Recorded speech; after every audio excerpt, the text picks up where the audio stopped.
PM Narendra Modi से जुड़ी कुछ हाल की खबरें यहां दी गई हैं। अमेरिका के टैरिफ पर पीएम मोदी का बयान। अमेरिका द्वारा भारत पर टैरिफ बढ़ाने के बाद पीएम मोदी ने कहा है कि भारत अपने किसानों, पशुपालकों और मछुआरों के हितों के साथ कोई समझौता नहीं करेगा, भले ही उन्हें इसके लिए कोई भी व्यक्तिगत कीमत चुकानी पड़े। उन्होंने जोर देकर कहा कि देश के लोगों का हित सरकार के लिए सर्वोपरि है। कर्तव्य भवन का उद्घाटन। पीएम मोदी ने हाल ही में दिल्ली में कर्तव्य भवन का उद्घाटन किया है।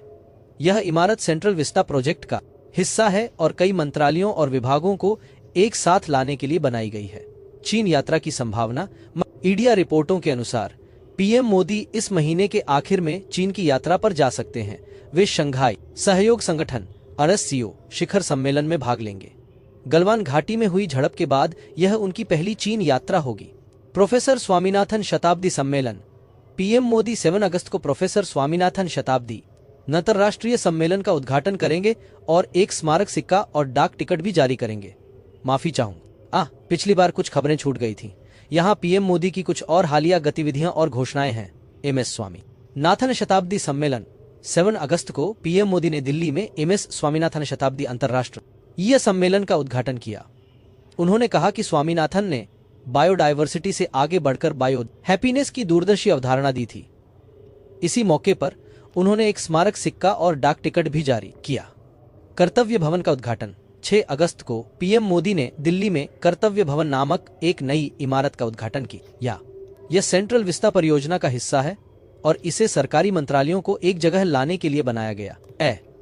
मोदी ने कहा कि यह सिर्फ एक इमारत नहीं बल्कि एक विकसित भारत के लिए नीतियां बनाने का केंद्र होगा। किसानों के हित में बयान। अमेरिका द्वारा भारत पर टैरिफ लगाने की धमकियों के बीच पीएम मोदी ने कहा कि भारत अपने किसानों, पशुपालकों और मछुआरों के हितों के साथ कोई समझौता नहीं करेगा। उन्होंने ये भी कहा कि अगर इसके लिए उन्हें कोई व्यक्तिगत कीमत चुकानी पड़े तो वह इसके लिए भी तैयार हैं। चीन यात्रा की संभावना। मीडिया रिपोर्टों के अनुसार पीएम मोदी शंघाई सहयोग संगठन RSCO शिखर सम्मेलन में भाग लेने के लिए इस महीने के आखिर में चीन जा सकते हैं। 2020 में गलवान घाटी में हुई झड़प के बाद यह उनकी पहली चीन यात्रा होगी। स्वदेशी पर जोर। पीएम मोदी ने एक बार फिर स्वदेशी पर जोर देते हुए लोगों से स्थानीय रूप से निर्मित उत्पादों को प्राथमिकता देने की अपील की है। उन्होंने कहा कि ऐसे समय में जब विश्व अर्थव्यवस्था अस्थिर, भारत को अपने आर्थिक हितों की रक्षा के लिए सतर्क रहना होगा। अमेरिका के टैरिफ पर पीएम मोदी का रुख। पीएम मोदी ने अमेरिका द्वारा भारत पर लगाए गए नए टैरिफ पर कड़ा रुख अपनाया है। उन्होंने साफ कहा है कि भारत अपने किसानों, मछुआरों और पशुपालकों के हितों से कोई समझौता नहीं करेगा। उन्होंने कहा कि भले ही इसके लिए उन्हें कोई भी व्यक्तिगत कीमत चुकानी पड़े, भारत इसके लिए तैयार है। यह बयान अमेरिकी राष्ट्रपति डोनाल्ड ट्रंप द्वारा भारत पर 50% तक टैरिफ लगाने की घोषणा के बाद आया है, खासकर रूस से तेल खरीदने को लेकर। चीन यात्रा की संभावना। मीडिया रिपोर्ट्स के अनुसार पीएम मोदी इस महीने के आखिर में शंघाई सहयोग संगठन CECO शिखर सम्मेलन में हिस्सा लेने के लिए चीन जा सकते हैं। 2020 में गलवान घाटी में हुई झड़प के बाद यह उनकी पहली चीन यात्रा होगी।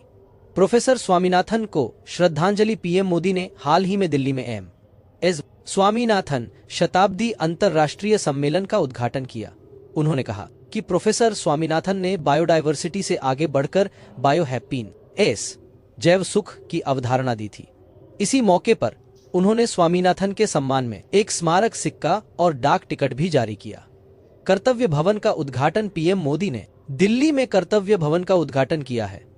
यह इमारत सेंट्रल विस्टा प्रोजेक्ट T का हिस्सा है और इसे सरकारी मंत्रालयों को एक जगह पर लाने के लिए बनाया गया है।